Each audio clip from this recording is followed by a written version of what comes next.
Hello friends, गुरु कृपा coaching टीके मोड़ में आप सभी का स्वागत है। आज देखेंगे पर्यावरण के कुछ महत्वपूर्ण प्रश्न हैं जो मध्य प्रदेश शिक्षक वर्ग 3 चयन परीक्षा के लिए काफ़ी महत्वपूर्ण है। इसमें ज़्यादातर प्रीवियस के पेपरों को सम्मिलित किया गया है। प्रीवियस के जो प्रश्न क्वेश्चन पेपर हैं उनको सम्मिलित किया गया है, जो आपको बहुत सहायक सिद्ध होंगे। और इसी प्रकार के जितने 15 या 16वीं क्लास है, जो आपकी बाकी और भी क्लासें पढ़ा दी गई हैं, तो उनको भी देखिए। ज़्यादातर वो क्वेश्चन सम्मिलित उसमें किए गए हैं जो ज़्यादा से ज़्यादा पूछने की संभावना है। तो आज का जो पहला प्रश्न है, जैसे निम्नलिखित में से कौन सी जड़ें खाई जाती हैं।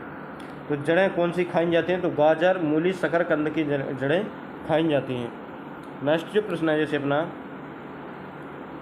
फूलों की संरचना को ध्यान से देखने पर अंडाशय के अंदर छोटी गोल संरचना पाई जाती है, उसे ये है। तो जो गोल संरचना पाई जाती है अंडाशय के अंदर, उसे क्या कहते हैं? बीजांड कहते हैं। क्या कहते हैं? बीजांड इसका राइट आंसर हो जाएगा।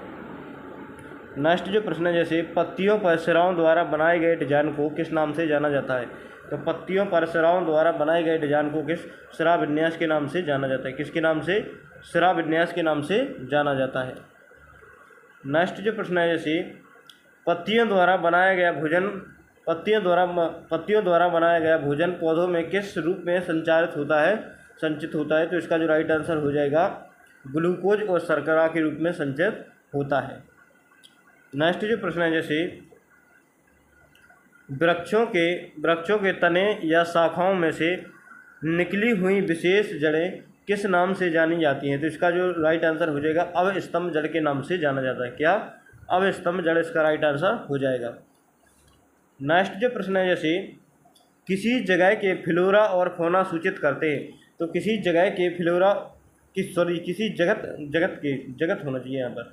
किसी जगत के फ्लोरा और फौना सूचित करते हैं, तो पेड़ पौधों और जंतुओं को सूचित करते हैं। किसको?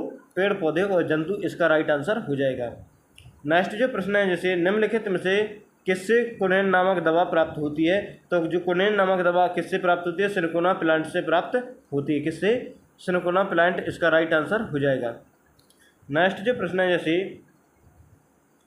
भारत में फलों के अंतर्गत सर्वाधिक क्षेत्र है। भारत में फलों के अंतर्गत सर्वाधिक क्षेत्र किसका है? तो आम, इसका राइट आंसर हो जाएगा। किसका? आमों का सर्वाधिक क्षेत्र है। नेक्स्ट जो प्रश्न है, जैसे नेफेंथिस एक ऐसा पौधा है जो मेंढकों, कीड़े मकोड़ों और चूहों जैसे छोटे जीवों को अपने अंदर फांसकर खा जाता है। हमारे देश में यह पौधा कहाँ पाया जाता है। तो इसका जो राइट आंसर हो जाएगा, हमारे देश में यह पौधा कहाँ पाया जाता है, तो मेघालय, इसका राइट आंसर हो जाएगा। नेक्स्ट जो प्रश्न है, जैसे पत्तियों के अंदर फूलों के बीच में कुछ पतली पाउडर जैसी संरचना दिखाई देती है, जिसे कहते हैं। तो इसका जो राइट आंसर हो जाएगा, पराग, इसका राइट आंसर हो जाएगा। नेक्स्ट जो प्रश्न है, जैसे अपना प्रकाश संश्लेषण की क्रिया में हरे पौधे द्वारा बाहर निकलने वाली गैस है। तो प्रकाश संश्लेषण की क्रिया द्वारा बाहर निकलने वाली गैस कौन सी है? तो ऑक्सीजन, इसका राइट आंसर हो जाएगा। कौन सी? ऑक्सीजन गैस, इसका राइट आंसर हो जाएगा। नेक्स्ट जो प्रश्न है, जैसे लौंग एवं केसर पौधे के जिस भाग से प्राप्त होते हैं उसे क्या कहते हैं? तो फूलों से प्राप्त होते हैं। किससे? फूलों से प्राप्त होते हैं। नेक्स्ट जो प्रश्न है, जैसे बीटी कपास है। तो बीटी कपास क्या है? एक ट्रांसजेनिक पौधा है। इसका राइट आंसर क्या हो जाएगा? एक ट्रांसजेनिक पौधा। बीटी कपास क्या है? एक ट्रांसजेनिक पौधा है। प्रश्न क्रमांक 14 में है, जैसे अपना पौधे में जल का अधिग्रहण किसके द्वारा होता है। तो इसका जो राइट आंसर हो जाएगा, जाइलम के द्वारा होता है। पौधों में जल का अधिग्रहण किसके द्वारा होता है? तो जाइलम, इसका राइट आंसर हो जाएगा।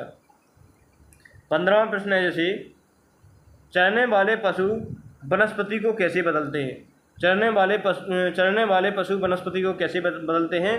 तो इसका जो राइट आंसर हो जाएगा, बीज प्रकीर्णन द्वारा बदलते हैं। किसके द्वारा? बीज प्रकीर्णन, इसका राइट आंसर हो जाएगा। नेक्स्ट जो प्रश्न है, जैसे पौधों में अर्धसूत्री विभाजन होता है। पौधों में अर्धसूत्री विभाजन किसके द्वारा होता है? तो परागकणों के द्वारा होता है। किसके? परागकण, इसका राइट आंसर हो जाएगा। प्याज, आलू, अदरक है। प्याज, आलू, अदरक क्या है? तो तना, इसका राइट आंसर हो जाएगा। क्या? तना, इसका राइट आंसर हो जाएगा। नेक्स्ट जो प्रश्न है, जैसे कुत्ता मछली का आवास है। कुत्ता मछली का आवास क्या है? तो समुद्र, इसका राइट आंसर हो जाएगा। कुत्ता मछली का आवास क्या है? तो समुद्र, इसका राइट आंसर हो जाएगा। नेक्स्ट जो प्रश्न है, जैसे एस्किमो अपने घर इग्लू का निर्माण बर्फ से करते हैं, इसका क्या कारण है? तो इसका जो राइट आंसर हो जाएगा, बर्फ की दीवारों के बीच मौजूद हवा अंदर की गर्मी को बाहर जाने से रोकती है, जिसका राइट आंसर हो जाएगा। नेक्स्ट जो प्रश्न है, जैसे मनाली में समानता घर पाए जाते हैं, मनाली में समानता घर कौन से पाए जाते हैं? तो इसका जो राइट आंसर हो जाएगा, पत्थर या लकड़ी से बने ढालू या छत वाले घर पाए जाते हैं। नेक्स्ट जो प्रश्न है, जैसे राजस्थान में समानता घर पाए जाते हैं, राजस्थान में समानता घर कौन से पाए जाते हैं? तो मिट्टी के घर जिनकी छतें कटीले झाड़ियों से होती हैं, जिनकी छतें कैसी होती हैं? कटीली झाड़ियों से बनी होती हैं, वे वाले घर पाए जाते हैं।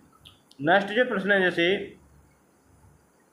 असम में समानता घर पाए जाते हैं, असम में किस किस प्रकार के घर पाए जाते हैं? तो इसका जो राइट आंसर है, बांस के खम्भों पर बने ऊंचे उठे हुए घर पाए जाते हैं।